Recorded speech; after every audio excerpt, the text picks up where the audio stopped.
Oke, selamat pagi Lur ya. Ya, ada yang bertanya lewat DM dan mohon maaf ini baru saya jawab karena sibuk banget Lur.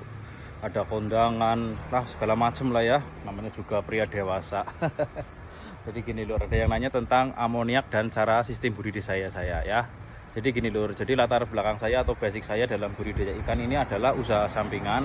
Namun dalam usaha sampingan ini tetap saya seriusin Lur, karena ya lumayan dapat cuannya Lur. Dan di sini saya juga ada bantuan dari istri ya, nggak bisa sendirian.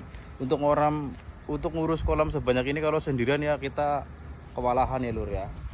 Jadi tetap ada bantuan istri, namun di sini saya nggak mau terseok-seok istilahnya ya dalam hal pekerjaan utama saya dan sampingan ini jangan sampai membuat keduanya atau salah satunya itu saling mengalahkan. Jadi kalau bisa itu saling beriringan ya.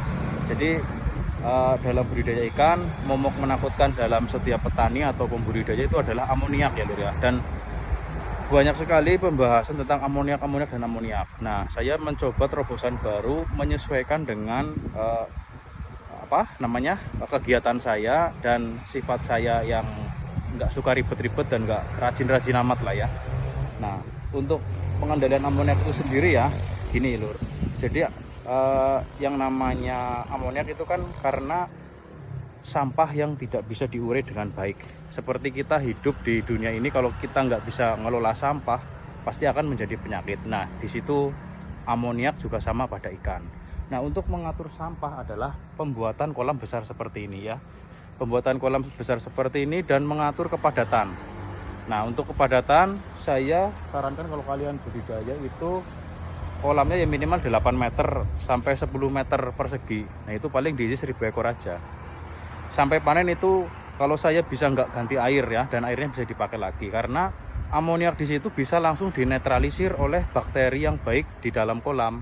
Jadi dengan tidak pada tebar dan kolam yang luas, bakteri baik juga berkembang di situ Lur. Yang namanya makhluk hidup Lur, sampean kalau memperhatikan namanya makhluk hidup itu nggak ada yang ingin mati dan bunuh diri.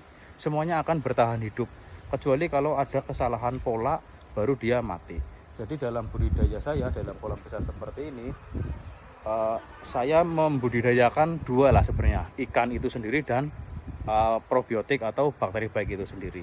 Dengan adanya bakteri baik itu terjadi mutualisme antara ikan dan ikan dan airnya juga gitu ya. Airnya baik, ikannya pasti baik dan bakterinya juga baik. Nah, ada yang nanya kalau kolam kecil gimana Bang? Ya, kolam kecil ngatur amoniknya gimana Bang? Nah, kalau kolam kecil itu saya berulang kali coba itu susah. Salah satunya atau cara